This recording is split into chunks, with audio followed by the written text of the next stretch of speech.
श्री दुर्गा सप्तशती 7वां अध्याय चंड और मुंड का वध। मैं मातंगी देवी का ध्यान करता हूँ।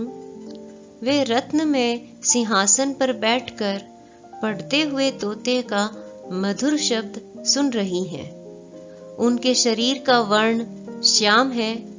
वे अपना एक पैर कमल पर रखे हुए हैं और मस्तक पर अर्धचंद्र धारण करती है तथा कलहार पुष्पों की माला धारण किए वीणा बजाती है। उनके अंग में कसी हुई चोली शोभा पा रही है। वे लाल रंग की साड़ी पहने हाथ में शंखमय पात्र लिए हुए हैं। उनके वदन पर मधु का हल्का हल्का प्रभाव जान पड़ता है और ललाट में बिंदी शोभा दे रही है। ऋषि कहते हैं, तदंतर शुंभ की आज्ञा पाकर वे चंड मुंड आदि दैत्य चतुरंगिणी सेना के साथ अस्त्र शस्त्रों से सुसज्जित हो चल दिए। फिर गिरिराज हिमालय के सुवर्ण में ऊंचे शिखर पर पहुंचकर उन्होंने सिंह पर बैठी देवी को देखा। वे मंद मंद मुस्कुरा रही थी। उन्हें देखकर दैत्य लोग तत्परता से पकड़ने का उद्योग करने लगे। किसी ने धनुष तान लिया, किसी ने तलवार संभाली और कुछ लोग देवी के पास आकर खड़े हो गए। तब अंबिका ने उन शत्रुओं के प्रति बड़ा क्रोध किया। उस समय क्रोध के कारण उनका मुख काला पड़ गया, ललाट में भौहें टेढ़ी हो गई और वहां से तुरंत विकराल मुखी काली प्रकट हुई, जो तलवार और पाश लिए हुए थी। वे विचित्र खटवांग धारण किए और चीते के चर्म की साड़ी पहने नर मुंडों की माला से विभूषित थी। उनके शरीर का मांस सूख गया था, केवल हड्डियों का ढांचा था, जिससे वे अत्यंत भयंकर जान पड़ती थी। उनका मुख बहुत विशाल था। जीभ लपलपाने के कारण वे और भी डरावनी प्रतीत होती थी। उनकी आंखें भीतर को धसी हुई और कुछ लाल थी। वे अपनी भयंकर गर्जना से संपूर्ण दिशाओं को गुंजा रही थी। बड़े बड़े दैत्यों का वध करती हुई वे कालिका देवी बड़े वेग से दैत्यों की उस सेना पर टूट पड़ी और सबको भक्षण करने लगी। वे पाशर्व रक्षकों, अंकुशधारी महावतों, योद्धाओं और घंटा सहित कितने ही हाथियों को एक ही हाथ से पकड़कर मुंह में डाल लेती थी।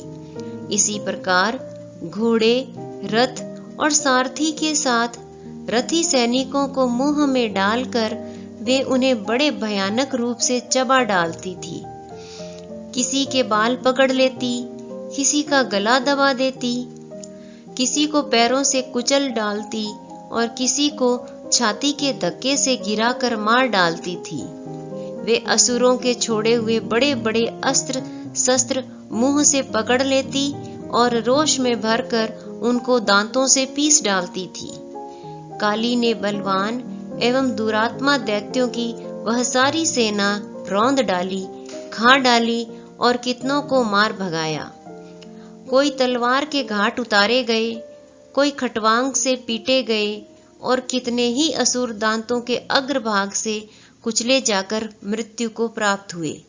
इस प्रकार देवी ने असुरों की उस सारी सेना को क्षण भर में मार गिराया।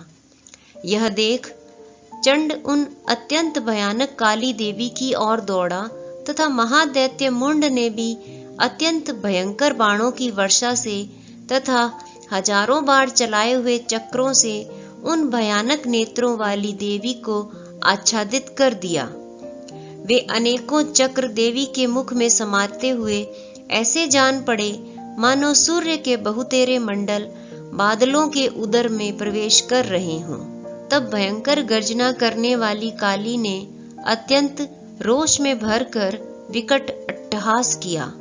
उस समय उनके विकराल वदन के भीतर कठिनता से देखे जा सकने वाले दांतों की प्रभा से वे अत्यंत उज्जवल दिखाई देती थी। देवी ने बहुत बड़ी तलवार हाथ में ले हम का उच्चारण करके चंड पर धावा किया और उसके केश पकड़कर उसी तलवार से उसका मस्तक काट डाला। चंड को मारा गया देखकर मुंड भी देवी की ओर दौड़ा। तब देवी ने रोष में भरकर उसे भी तलवार से घायल करके धरती पर सुला दिया। महापराक्रमी चंड और मुंड को मारा गया देख मरने से बची हुई बाकी सेना भय से व्याकुल हो चारों ओर भाग गई।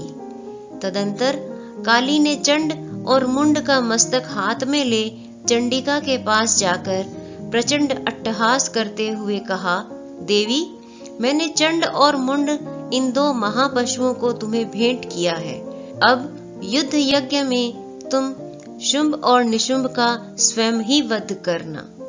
ऋषि कहते हैं, वहां लाए हुए उन चंड मुंड नामक महादैत्यों को देखकर कल्याणमयी चंडी ने काली से मधुर वाणी में कहा, देवी, तुम चंड और मुंड को लेकर मेरे पास आई हो, इसलिए संसार में चामुंडा के नाम से तुम्हारी ख्याति होगी। इस प्रकार श्री मार्कंडेय पुराण में सावर्णिक मनवंतर की कथा के अंतर्गत देवी महात्म्य में चंड मुंड वध नामक 7वां अध्याय पूरा हुआ। जय अम्बे।